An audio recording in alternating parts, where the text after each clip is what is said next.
Hi there, this is Miss Adriel from the Sebastopol Regional Library, and today I'm here to bring you 5 books from 5 genres for middle grade readers. I have gone through all the books that I read this month, and I do read a lot of books, to find you the best ones that I have read in the past few months. We're going to start with realistic fiction.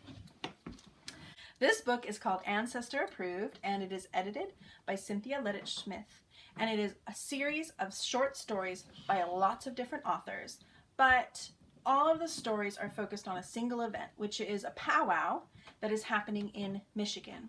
And each character in the story, written by a different author, is connected some way to that powwow. There are kids who've never danced before. There are kids who live in foster families and have never met their families before. There are tribal communities who are traveling together on a bus with a bunch of old elders. There's a dog who sells t-shirts. This book was so fun and so interesting, and it was really great to hear the stories of real people who have an experience of this community experience and coming together and dancing and having a cultural life that's rich and spreads all over North America and comes together in these really specific cultural places.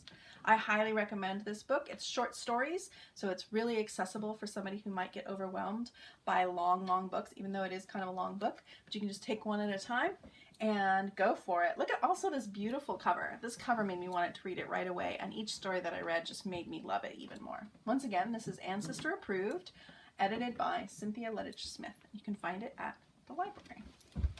The next genre I'm going to share with you is a funny adventure. The book we read in my family is Bad Dad by David Williams. This book was hilarious. We were laughing all the time. This story follows Frank with his dad. His dad used to be a race car driver, but lost his leg in a car accident and now has a wooden leg and doesn't have a very good way of taking care of his son and himself, so they're really poor. Frank doesn't really mind. He loves his dad so much and loves their life together that he doesn't mind not having a bed or toys or anything really.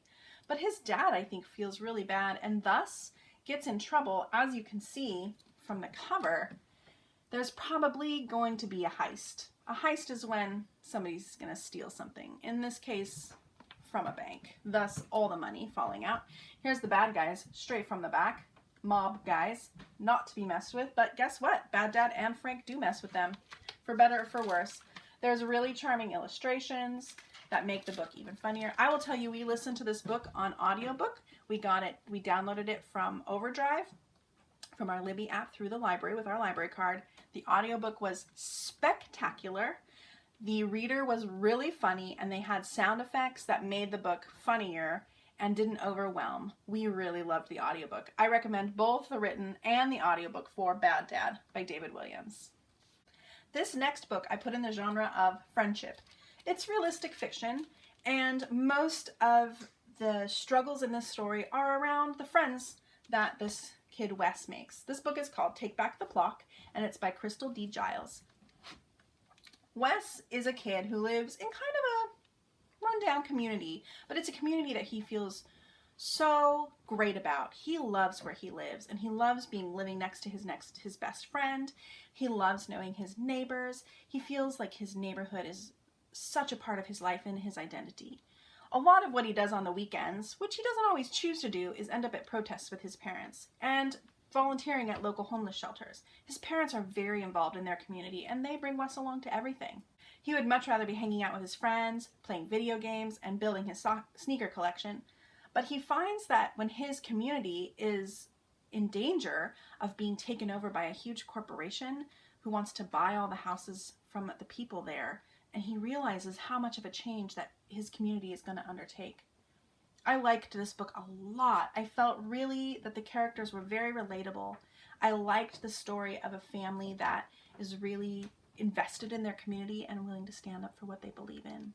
I always recommend these kinds of books to kids. That is, books where the main character is a kid, but who is willing to engage with their community to make the world a better place. I truly believe that kids do have that power and can take something that they feel really strongly about and share it with the world, and that adults will get on board when they see that kind of passion.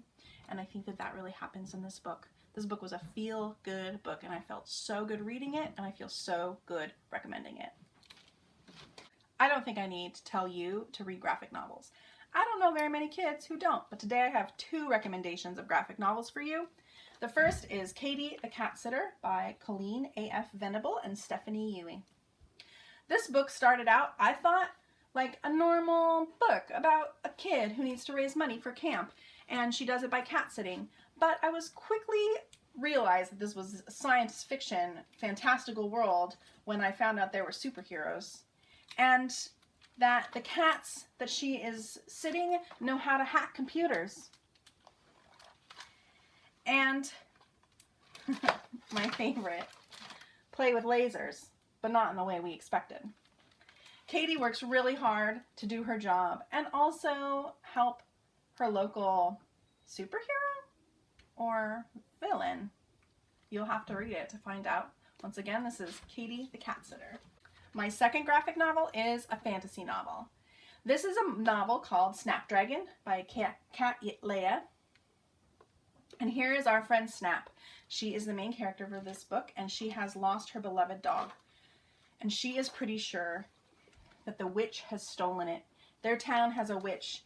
And unlike most of the kids around, Snap is willing to confront the witch to get her dog back. Sure enough, there he is. Although not as well as she expected. He's lost a leg since she's last seen him. And the witch is really scary.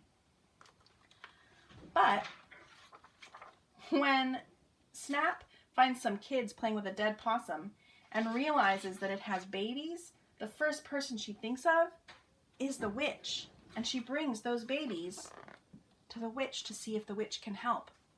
The witch does offer to help as long as Snap is willing to help too. And so Snap starts coming to the witch's house every day to help with all kinds of things, bones and animals. This book was really unexpected. And it's one of those books that feels like might be a fantasy and you're not quite sure until you get deeper and deeper into it. The characters are all very interesting and unusual, and I really liked the connection of nature and ghost stories and witches and friendship that were in this book. I highly recommend Snapdragon by Kat Leyh. So there you are. There are the 5 books in 5 genres that I think you might love to read this month. Let me know at the Spa School Library. You can call any of your librarians for recommendations for books and other things to read. You can find us on social media at scl.kids.read.